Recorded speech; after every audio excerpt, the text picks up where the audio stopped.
Welcome, everyone. Episode 6 of the Next Man Up Sportscast coming right at you. I'm your host, Chooch. With me, as always, is my brother, my PIC, my co-host, Mandy. And Mandy, today, we're going to make some way, way too early MLB award predictions. So today you said you like the Dodgers. You watch a lot of NL baseball. So you're gonna give us who you think is your way too early NL Rookie of the Year and your NL MVP of the year. I What you mean, got? it shouldn't even be an argument because, I know you're probably not going to agree with me, but it's not even close. The MVP award, historically, not always, historically, goes to the best player on the best team in the National League or the American League. And in this case, it's not even close. You got to give it to Mookie Betts. Mm. Stats aside, he's batting before yesterday's game was batting 300. Now he's batting 295. But still, the beginning of the year, when the Dodgers were struggling, and we went on the show and said, "Oh, what's wrong with the Dodgers and Yankees?" Mookie Betts was playing okay, and then all of a sudden, boom, snaps out of it. 2 home run games, 3 home run games, 25 RBIs, 11 home runs, batting 300, and all of a sudden the Dodgers are 20-9, best record in the major leagues. Why? Because of the MVP, Mookie Betts. Best player on the best team gets the award, Mookie Betts. Rookie of the Year? I got another Dodger for you. Home Oh cookie, God. baby. West Coast bias. Dodgers, Rookie of the Year? Let's see. Who's been the most dominant pitcher in the Dodger staff, most consistent pitcher in the Dodger staff? I know who. Dustin May, baby. 2.94 ERA, most innings pitched by any Dodger pitcher. Okay?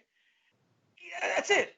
Case closed. He is the Rookie of the Year. He is right now game 1 starter for the playoffs. I don't care what you think. Opening Are day you done? starter. I'm done. Go ahead. Are you done? Are you done? Such a Dodger bias to name both players on the same team for both the awards. But And I because make you they're can make a case. You can make a case. You can make a case for both guys. I give you that. But you said the best player on the best team always wins it. Have you heard of Mike Trout, the guy who's been literally on the worst team every year and still wins the MVP? Why? He's most valuable. historically, most of the time. Historically, and that's great historically. And I appreciate it. Like I said, you can make a case for them. But you know what team has 2 winners and you can make a case for too? The San Diego Padres. Fernando Tatis Jr. is 100% the first half of the season's MVP, and I don't know how you can argue against that. He's taking a team that wasn't even in playoff contention, bringing them into playoff contention, hitting 12, 13 home runs, batting a high average, stealing bases. How are you not saying this man is going to win the MVP award right now as it sits? And on the other side, they have a rookie by the name of Jake Cronenworth. And you probably don't know his name yet, but he's batting 347 with 3 home runs and 12 RBIs. He's playing way above where he should as a rookie. He's playing great. The Padres have legitimate 2 contenders to win those awards, and I give it to you, the Dodgers do too. Okay, I love me some Dustin May now. I still think he needs to get some more swing and misses, and Mookie Betts is great. I love the addition by the Dodgers. Again, offensive addition. I don't think they needed it, but hey, it works for them, right? And you can make a case for both guys, but you can't sit there and tell me Tatis Jr. isn't the number one, isn't the front runner for the MVP award right now, and Jake Cronenworth is one for the Rookie of the Year. Yeah, he's not. Anyway, he's wrong. We'll see. Only time will tell. Again, you can make a case for any of these guys, but I just you can't leave them out of the conversation. On the other side, in the AL, right? I'm gonna give you a Rookie of the Year. I guarantee you don't know who he is. I probably don't. People who watch the show, you have no idea who he is. But after the show, I hope you Google him, and I hope you start watching a little bit of Ranger games. Let's see. Tell me. Oh, you just gave it away. Rangers. His name is Jonathan Hernandez. Okay, he actually kind of funny. If you look up his picture, Mandy, he's kind of a doppelganger. He kind of looks like Tyler Dorsey. I'm not kidding. I'm not joking. He looks like him. But so Jonathan Hernandez, I'm gonna give you his stats. Okay, He's a bull guy, right? He's like a 7th, 8th inning guy. And yeah, I know you're looking at me like, oh, how's he going to win the Rookie of the Year? No, that's fine. Kid's 3-0. He's got 22 strikeouts to only 5 walks and sporting a 1.56 ERA. The kid is a stud. He mixes his pitches extremely well. Throws a 98-mile-per-hour fastball with a 90-mile-per-hour power changeup and a slider. Kid is nasty. And he's only that's what you call an oxymoron. Yeah. Power changeup. I know. Yeah, it's crazy, but it works, and he's great, man. And as the MVP, it's really easy to say Mike Trout, right? But I think a guy who's the most valuable to his team and will continue to put up stats as soon as he gets off the injured list, and I think he will win the MVP. And I said this going into the season, Aaron Judge. You saw it as soon as he went down. The Yankees struggled. He is the most valuable player on that team, and he's the most valuable player in the American League. And like you said, the best player, best team. Yankees will be the best team in the American League, and he will be the best player for the best team. Look, I'm not going to sit here and argue with Judge because, yeah, he's great. But what's going to possibly hold him back is the fact that he's been on the injured list in a 60-game season. I agree.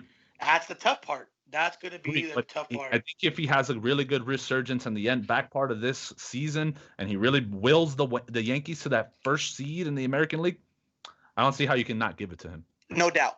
I agree with that. I agree. No doubt. So let's move on. What are we moving on to? The NBA bubble, right?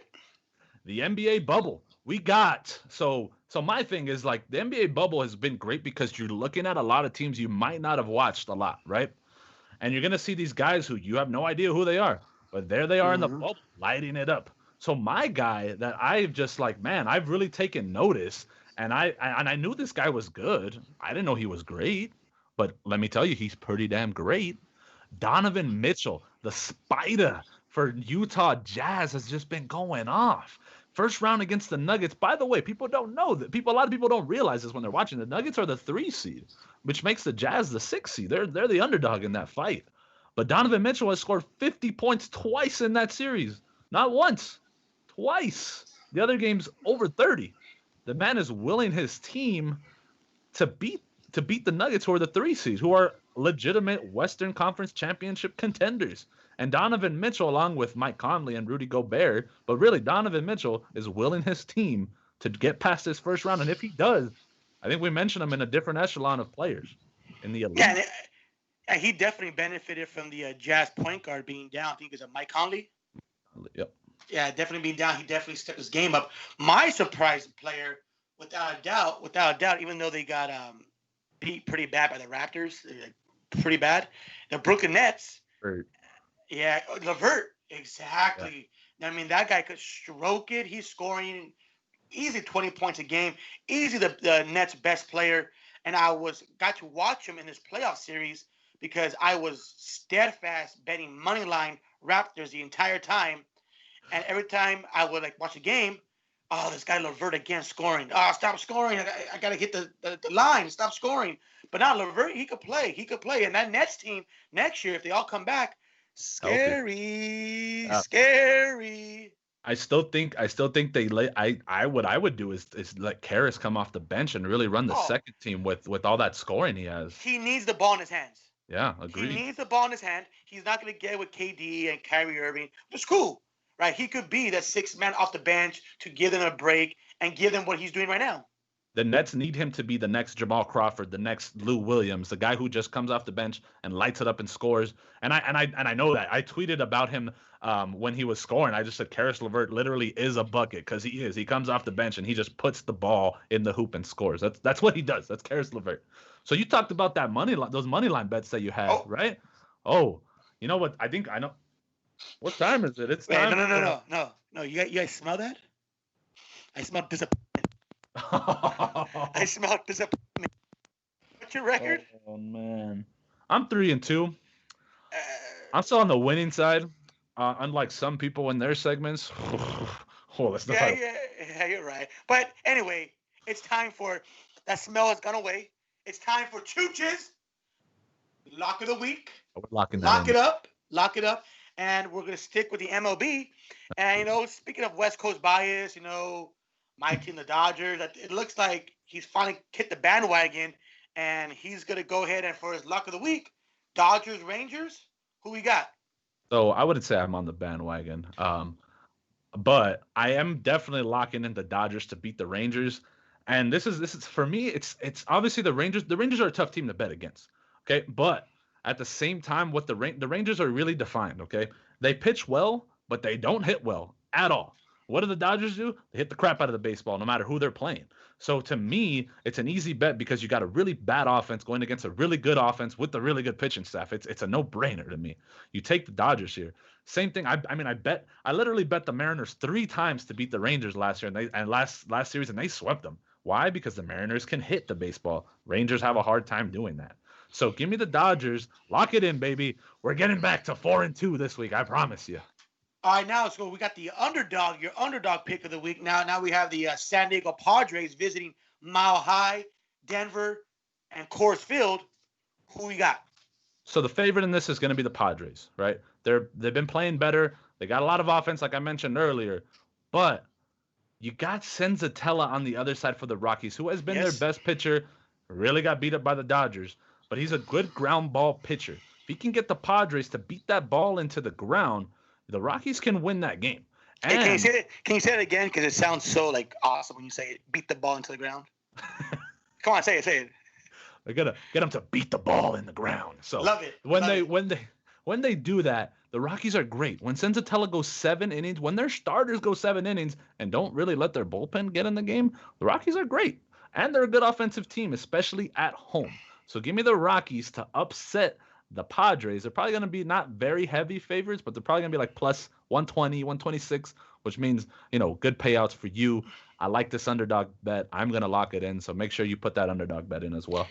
So to recap, after we got Friday, we have lock of the week, Dodgers to go ahead and dismantle the Rangers. Yeah. And then for your underdog, we have the home cooking Denver, the Colorado Rockies, my boy over there, Tucci, to go ahead and upset the favorite San Diego Padres. Exactly. Nice. And I think it's going to be great. Sounds good. So we're moving on. What do we got next? Oh, next. If you follow the show, this is about time where we bring in our guest. So today's guest is actually, it's a unique and special one, especially for us, right? Yes. Mandy and I have seen this kid since he was really young. Mandy's got he's got an influence on him even greater than I did. I believe Mandy coached him, and you can hear Remington call Mandy Coach Armando, and because he coached him, he had an influence on his career, and now Remington is at the stage in his career where he's getting some D1 looks. He's got some D2 offers already. So the kid is you got to see him in person. It's hard to see him here in this podcast, but he's 6'8". He's tall. He's put on some really good weight. He's a great shooter. So we're really excited to bring on our next man up, Remington Rofer.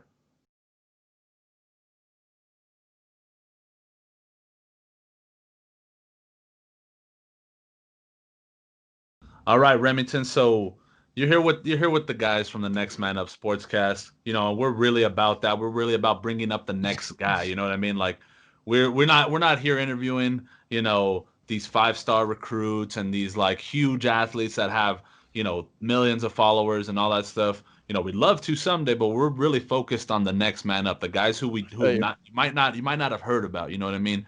Yeah. And but their talent is just gonna shine through, and we really think you're one of those guys, man. But appreciate that. Yeah, of course. For our audience who might not know who Remington Rofer is, let us know who's Remington Rofer. Give us a quick little bio. Who are you? What are you good at, and all that good stuff. I'm 6'8" forward. I go to Loyola High School. Trying to play the 3 in college. I got to have 2 Division II offers right now. To Fresno Pacific and Chaminade University in Hawaii.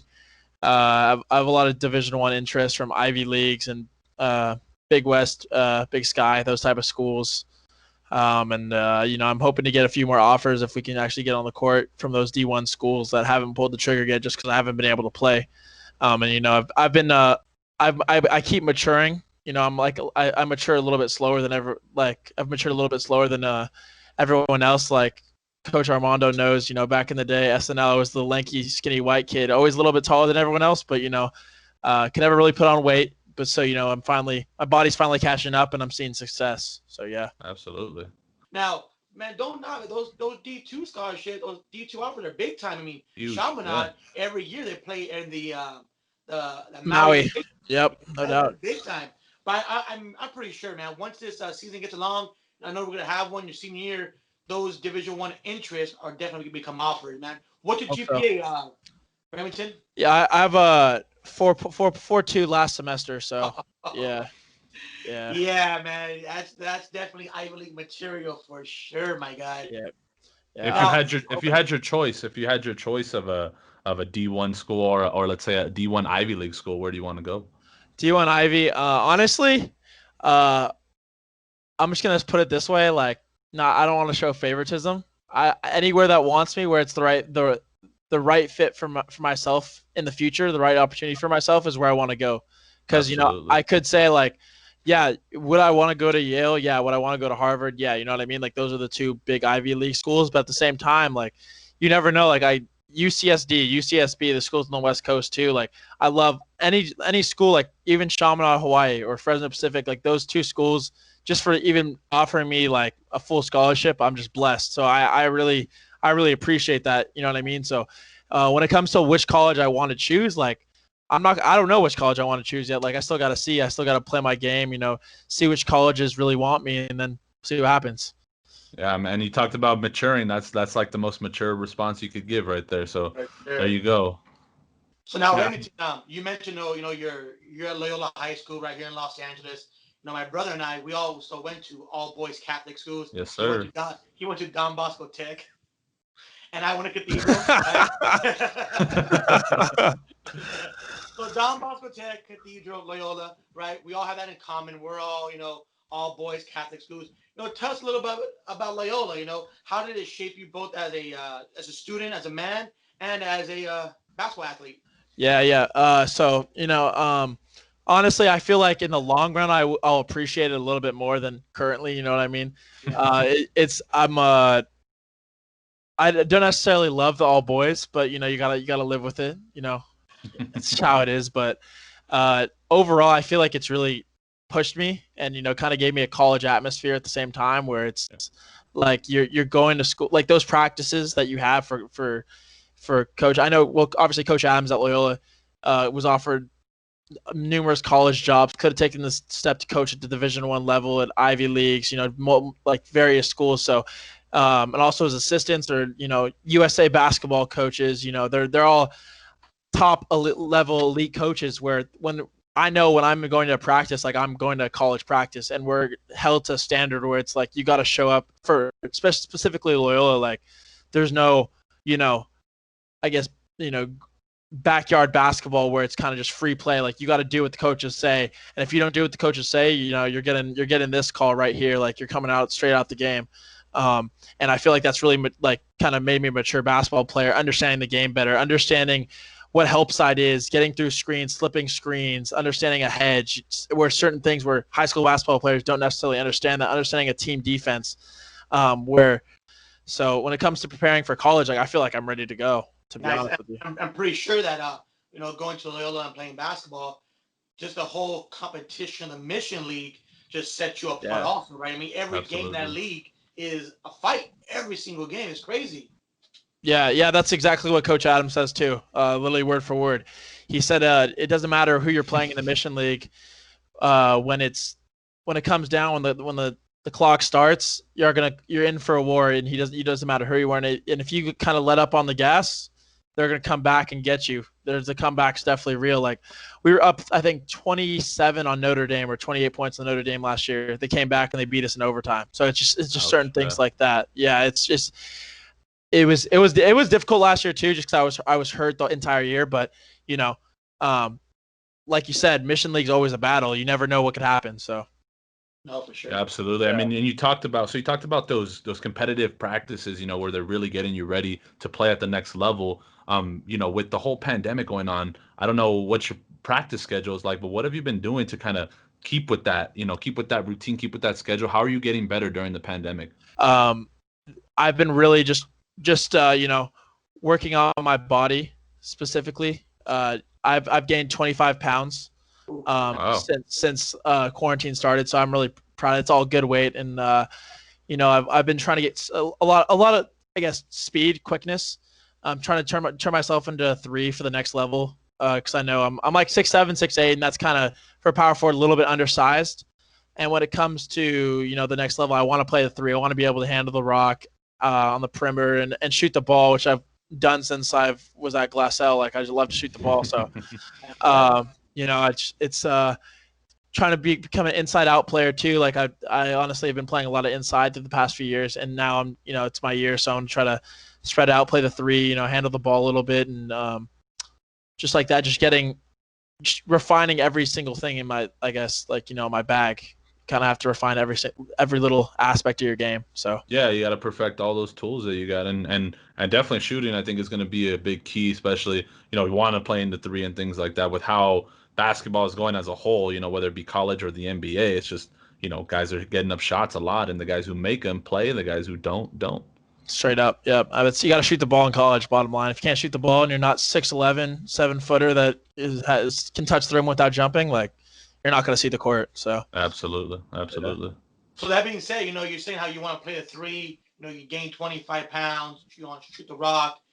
Handles and stuff. So if you had to choose maybe an NBA player that you want to mimic, that you mimic a little bit, that you see yourself, give us an idea of who's that NBA player. Honestly, I really like Joe Ingles, just because I just kind of love his game. He's a guy that not necessarily is the most athletic, but he can get up when he wants to, and you stick him on a guy, and he's gonna know that. Is cursing allowed on here or no? Yeah. We'll just keep it. We'll keep it PG. Just, you're gonna annoy them as much as you can. You know what I mean? Until they just get pissed off, and kind of like be that glue guy. And like, I've always played with emotion since I was little, and I just love to get in people's face. I don't really care about what happens, and I feel like growing up in that atmosphere, like having to deal with that, like, it kind of prepared me to be like to play in college and be kind of the glue guy and be able to shoot the rock. Obviously, I know I could score, like, that's not an issue, Right. but I know at the next level professionally, like, I want to be the glue guy, to lock up the guy. Like, I find that fun, pissing off another guy on the team, their best player, locking him up, and then dropping like 20 on his head. I feel like that's, what I mean? That's the best feeling. Hey, that should be the goal, right? But Yeah. I like the comparison because you talked about wanting to refine your skills and doing those little things right. And when I think of Joe Ingles, I just think he's the guy who does all the little things right for the team. Like, he boxes out, he drops dimes when it's necessary, he hits the 3 when it's necessary. He's that guy. And again, like you said, he plays pestering defense. So that was an awesome comparison, being that you want to work on those things. Joe Ingles is definitely the guy who does all those things. He's made a career of it. Yeah.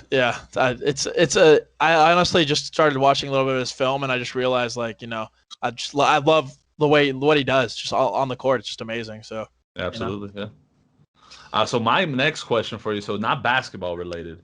So I'm interested. I mean, I see you got like the headset on. Looks like a gaming headset to me. Yeah. And I know when like I'm gaming, like I like to throw on music too, man. So what's on your playlist right now? Who are you liking right now, hip hop wise, maybe?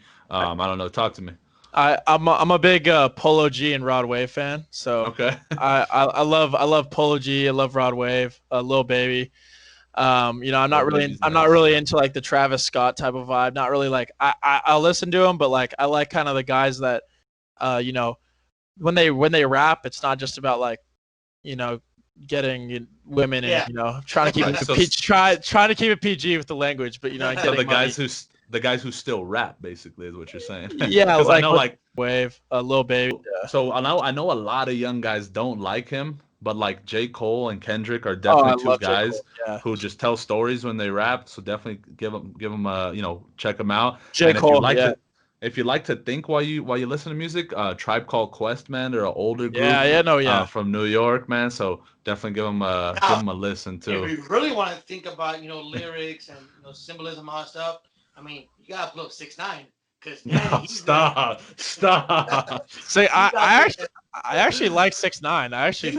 Yeah. He's a funny guy, but his lyrics, he doesn't say anything. I mean, it's funny. I think it's funny. Yeah, like Coach Armando said, I think it's funny as hell. So Yeah, it is funny. It is funny. Yeah. No, yeah. I mean, Pac's my favorite rapper too of all time. So when we're talking about old rappers, like, I mean, I think Pac's the greatest of all time personally. Okay. So that's just my thing. Yeah. I respect that. So see, I like that because now we're getting to know who Remington is, right? Pac, right? All these hardcore guys listen to old school hip hop and rap, and that's how you play too, right? Knows you're a grinder, you're out there locking up people, talking smack. How much do you attribute that whole vibe you have, that whole tenacity to growing up in the neighborhood you did? Yeah, honestly, like you look at me like I'm a white boy. I'm not gonna lie. I've changed that. I've been that way since I was little. Yeah, since birth. My dad's half Mexican. My grandma's full Mexican. So like no one really knows that about me either. But I'm not I look white, so I'm gonna take all the white boy comments. I'm not gonna fire back. You know what I mean? Like I've dealt with that my whole life, and a lot of people don't know. I mean, Coach Armando's one of the few people that know. Like I was at Glassell throughout my growing up. I live in Echo Park, and like real ones know, like Echo Park was not the greatest area growing up. You know what I mean? So I know what the struggle is like. Like I've seen the struggle, and so I really understand. And that's why like growing up playing at Glassell, playing against in the SNL leagues, where it's really community. I feel like that's kind of made me who I am. It's kind of made me not back down to anything. And like when I see like a team where you see like I guess some of the other white guys would be scared, put it that way, like if we're being real, like it's just like I see it as just another like the same thing since Glassell, growing up. It's just how it is. When it came to the the Parks and Rec Hoopers, like back in the day, like everyone personally, I knew Glassell was like how I was going to get, strong. It kind of gave me that mindset. Like I was still a little bit soft when I was younger just because I wasn't really used to everything yet. But, as time went on, like that mindset that I have now where it's just kind of like sometimes it's too competitive and too aggressive where it's just like I don't really care who's in front of me. Like that type of thing I feel like it was from the SNL leagues, going against guys that were – I think I played when I was like – I think I was 9 playing 12 years, something like that. I don't really remember, but I was always playing like 4 years up, and I feel like that was where I like saw the first, competition playing older. Yeah, honestly, so I coached against you, Remington, and I remember you were like, I was coaching I want to say the 13 to 15-year-olds, and I think you were 12 or 11, playing against us. And I remember you were still tall and everything like that. But I remember my kids were pretty nasty. Like they were just guys they were just scrappers. You know what I mean? Like these were the guys who were gonna body you up, foul you hard, all that stuff. And we kind of practiced that sometimes. Where it's like that's how you got to play it when you're playing at Glassell. So seeing you, so I know definitely going against teams like that with that mindset. That's definitely all that's doing is just adding some tenacity to and helping you face adversity when you do get it. You know what I mean? So I think definitely Glassell. I think even if it's a small part of your development, I think was a part of that development for you, man. Yeah, I don't even think. I think it's a huge. I honestly think it was a huge part because that was really like where it was more than just basketball to me. Like it was really like kind of embracing the community. And when I look back on it, like that was literally where my building blocks were. And I still go back to Glassell to the gym. It's hard to. I always miss Coach Armando, but when the gym was open, like. I still would go back and just, sometimes just go and shoot there before a game or something just because, it gives you like a reminder.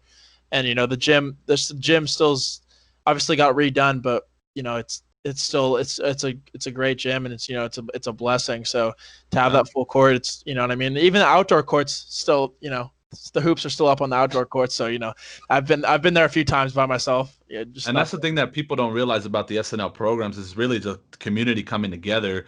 And the thing is, you see somebody like, Remington comes and he hits a 3 in somebody's face and the whole gym just erupts. It goes crazy. And that's like some feeling that you haven't gotten yet when you're a kid and you're like, oh man, people are watching me. This is crazy. You know what I mean? So it's definitely the community comes together for SNL and it's a huge event at Glassell. So when you're playing basketball there, you're the main stage, so that's a really cool experience. And I'm glad you're able to do that at Glassell. Yeah. It's still a home, I'd say, for me. You know what I mean? Absolutely. Grew up there, so it's just nothing compares to that community crowd at Glassell to a packed gym at Notre Dame or Yeah. Harvard Westlake or St. Francis. That's a whole different animal, right? Yeah, I would say so. I mean, like There's when TV sections going crazy, right? And yeah, and all that. yeah, it's I mean, there that's certain like the championship games for SNL is still pretty cool at that age. So it's kind of the same crowd. Like I personally, to me, like I love the crowd. Like that's my favorite part. So I always like to celebrate, do the whole thing. Like that's how I play. So when Loyola, we kind of lost our crowds over the past few years. But when we go to away schools, the gym's always packed. So I love being kind of like the guy no one likes. You know what I mean? Kind of get exactly. Yeah, get the crowd going. So the Christian Leitner. yeah, same type of vibe. It's just I love it, and I feel like you said, like it kind of grew from Glassell. Just always at that young age. That was like my first real competitive basketball league in 7th, 8th grade. So it's awesome to hear. So before we kind of towards the end of the interview, real quick, give us your prediction for this year, man. Give us your prediction in terms of personally, what kind of numbers you think you might put up, and for Loyola, I know it's tough to tell with the whole Mission League, but what do you think, man? Playoff run, league run, what do you think? Honestly, I feel like, I mean, every guy's gonna say this, but I honestly think we have a legit shot at CIF D1. Oof, that's big yeah, I think we got some good pieces. Last year it was a little bit rough just because like I was hurt in the entire last year. I had quad tendonitis, so it got so severe that I could barely jump I could barely jump. Mm-hmm. And like how I am, like I'll stick it out, and I stuck it out the whole season, and it honestly it probably hurt me more than it helped my basketball career. But I'm not one to just quit during the middle of the year. Like I'm gonna stick it out just because how I am. Like I'm not gonna let my teammates down. I'd rather put myself, my knees, like obviously at the time, instead of taking a rest, I'd rather be out there with my teammates at 75%, still trying to help the team. So that, like I said, that was difficult last year. Wasn't at full strength, and it was right after summer ball ended was when I got hurt. So I was tearing it up in summer ball, and then it just went like that, and so it just kept getting worse and worse and worse when it came to my knee. So towards the end of the year, I started to get treatment on it, and my performances started to get better towards the end of the year again. But at that point, it was just hard. And also, like I think we have a good team. We got another 6'7" kid, Jack Kresich. He's one of the under the radar guys, South Bay kids. He plays the 2. He can shoot the ball really well. He's really good offensively. Yeah. So he's like, I guess, like partner in crime type of vibe. You know what I mean? So it's two big white boys walking in the gym. I mean, like you're not gonna expect anything really, but I feel like when you see those 2 white boys walk into the gym, you're gonna expect a big fight because they're big bodies out there, baby. Yeah. So honestly, we got him and I, and then we got another point guard like 6'3". Got some decent size off the bench, and the thing is that what I feel like we're gonna do, why we're gonna be so successful, is just because we have a lot of good basketball players and a lot of good IQ, and that's kind of how Loyola has always been, excluding like the Welshes where you got a 7-footer and everything, but like our team, we really just have a lot of good IQ players, and we're a little bit small for the Mission League. You know what I mean? Obviously, compared to other high schools, we're big, but when it comes to the Mission League, a little bit undersized, but I think we have a good shot at D1 just because we have a lot of good basketball players. So that's awesome. That's awesome. Yeah. No, it just sounds like you guys got to find that chemistry, and then you'll be good. Yeah. And then when it comes to like personal goals, I'm going to Utah this weekend for a camp for West Coast Elite, my club team. So I'm gonna try to show my new game there. Hopefully get a few D1 schools to see what happens. Give me a phone call, see what happens. Hopefully with a scholarship. So that's good, man. Utah's a place to be right now. They started high school football, right? They're having camps open, so man, go out there and make the best out of it for sure. Yeah, that's what I'm gonna do. It's the only place where you could really play on the West Coast, to be honest, right now, excluding Vegas. So honestly, like I'm ready to go. I've been waiting like 6 months for this, so I'm excited. Yeah. Good to hear, man. Good to hear. So last thing. Give us the one thing you want people to take away, from knowing you, from hearing you talk. What's the one thing you want people to know about you? All I'm gonna say is I guess you could say never count out the late bloomers. That's what I'm gonna say. All right, I like Nice. it. I like Never it. I never like it. count out the late bloomers. That's the bottom line, because you never know the the big white boy is gonna eventually turn into a skilled big white kid. So see what happens. Hey, man, there's a whole line of late bloomers out there. I mean, just the most Absolutely. famous one you can see is Russell Westbrook. Yeah. And that's the pure heart of LA. And Yeah. and there's just a lot of guys. I mean, like you take Pascal Siakam for the Raptors. Yes. Even Giannis. There's just people's Yeah. bodies develop at different times, and I got blessed that my body's finally catching up to where my mind and I'm ready to go. So you know what I mean? Good, man. Love it. Yeah. So thank you guys for having me. I appreciate it. Big white kid. So see what happens. Hey, man, there's a whole line of late bloomers out there. I mean, just the most Absolutely. famous one you can see is Russell Westbrook. Yeah. And that's the pure heart of LA. And there's just a lot of guys. I mean, like you take Pascal Siakam for the Raptors. Yes. Even Giannis. There's just people's bodies develop at different times, and I got blessed that my body's finally catching up to where my mind and I'm ready to go. So you know what I mean? Good, man. Love it. Yeah. So thank you guys for having me. I appreciate it. Yeah. And that's the pure heart of LA. And there's just a lot of guys. I mean, like you take Pascal Siakam for the Raptors. Yes. Even Giannis. There's just people's bodies develop at different times, and I got blessed that my body's finally catching up to where my mind and I'm ready to go. So you know what I mean? Good, man. Love it. Yeah. So thank you guys for having me. I appreciate it. There's just a lot of guys. I mean, like you take Pascal Siakam for the Raptors. Yes. Even Giannis. There's just people's bodies develop at different times, and I got blessed that my body's finally catching up to where my mind and I'm ready to go. So you know what I mean? Good, man. Love it. Yeah. So thank you guys for having me. I appreciate it. There's just a lot of guys. I mean, like you take Pascal Siakam for the Raptors. Yes. Even Giannis. There's just people's bodies develop at different times, and I got blessed that my body's finally catching up to where my mind and I'm ready to go. So you know what I mean? Good, man. Love it. Yeah. So thank you guys for having me. I appreciate it. My mind and I'm ready to go. So you know what I mean? Good, man. Love it. Yeah. So thank you guys for having me. I appreciate it.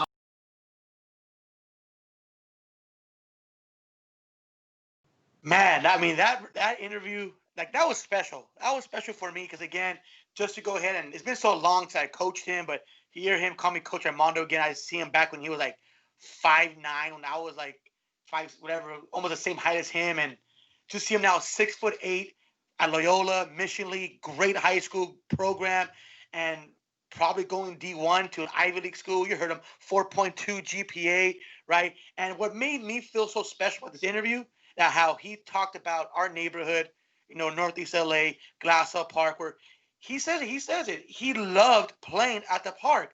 This is a kid that's probably going to go D1.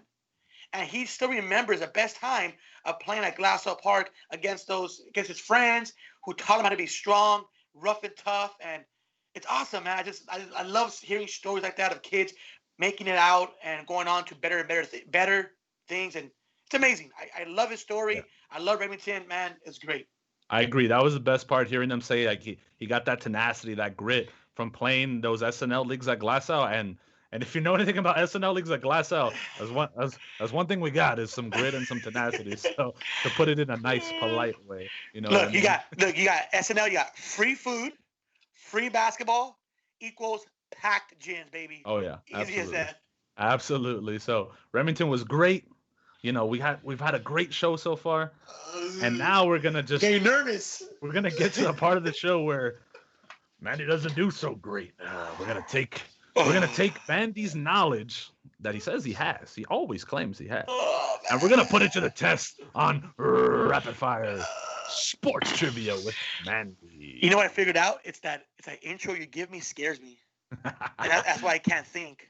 You know why? Because it's intense, baby. It's rapid fire. It's got to be intense. So, Mandy, recently, we had a player. I'm not going to say his name. Mm-hmm. We had a player in the. I'm not even going to say the leagues. We had a player put up a historic feat. I'm just going to say that, okay? And that historic feat is what we're going to base our trivia question off of, okay? Okay. So, since 2010, since we're a modern show, I could have said all time, but we're a modern show. I don't care about those guys. Since 2010, who have had the most runs batted in? Since 2010, who has the most runs batted in? Which player? Top 5 players. Who are the top 5 players? I got 5 here for you. Okay, I'm gonna go with Albert Pujols. Okay. As for American and National League, right? American and Everything. National League. Okay. MLB. MLB. Let's go. Albert Pujols. 2010. Albert Pujols. I'm even going to say Mike Trout. Okay. Mike Trout. Albert Pujols. I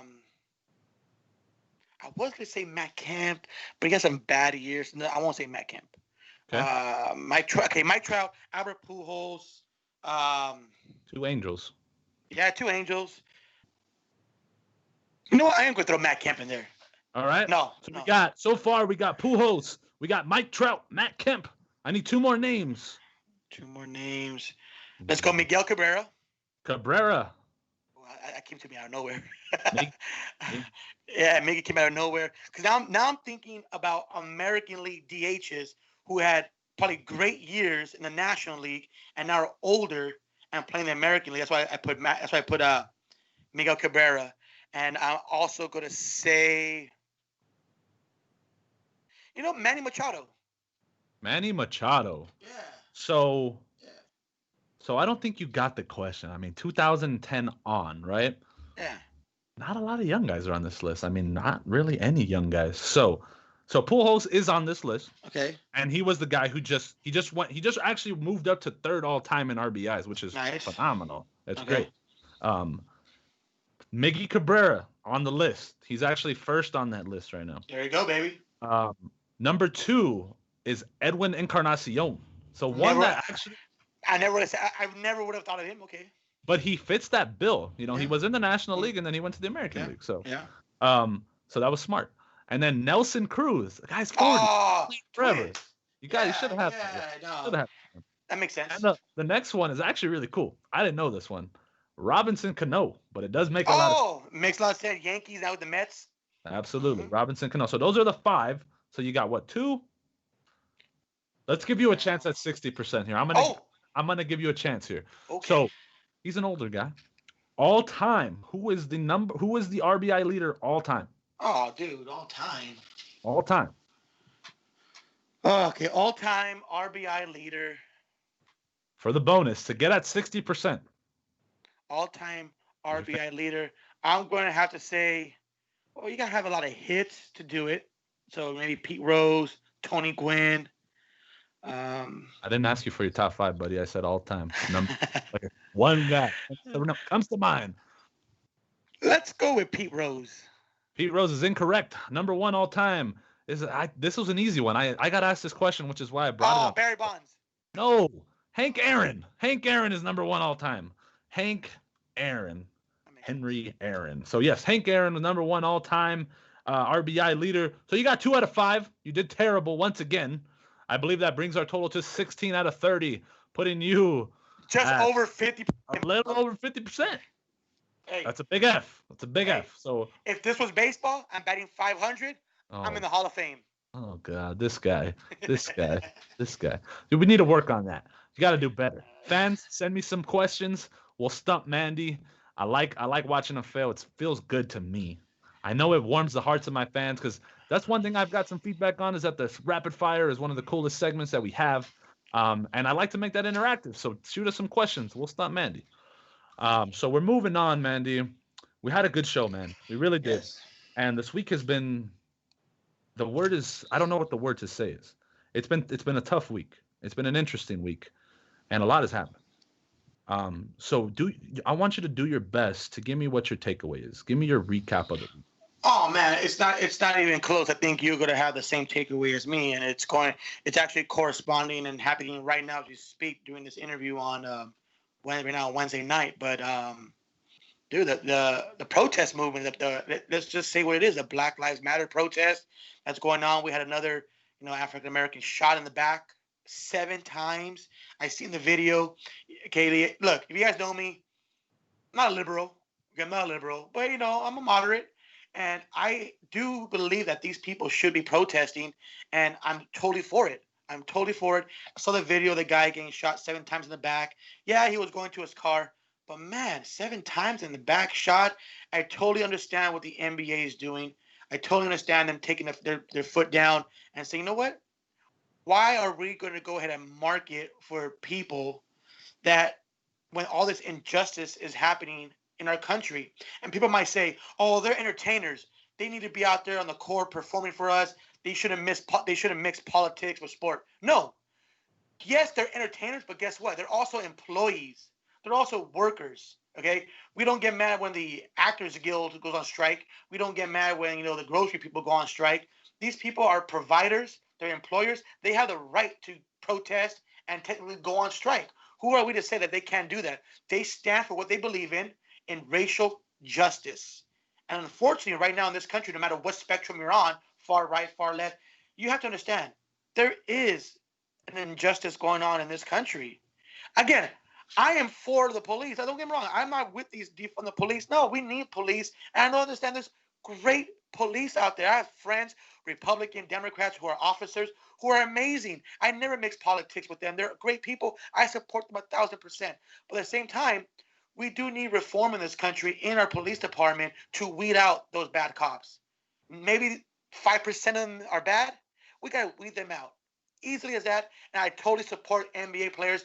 Major League Baseball today, the Dodgers, Giants, the Mariners, the Milwaukee Brewers, they all stepped up. They're in solidarity. Let's see where it goes. I'm all for it. Take it away. Absolutely. And I had a tough time, when I saw that. When I saw that the Bucks were not coming out to play. And not because I wanted the Bucks to come out to play. I had a tough time because I knew we were going to record the show, and I didn't know what to say. But I told you before we got on here, Mandy, and I told you we have to address it. We have to. We don't have a choice, because that's what's going on in sports, and it's bigger than sports. And I think that's where people miss that a lot. They look at guys like LeBron James, and they look at guys like, Damian Lillard and all these other guys as they look at them as just athletes, as just celebrities, but they're much more than that. LeBron James is so affluent. Michael Jordan, those guys are so affluent, and the things that they do, people follow suit.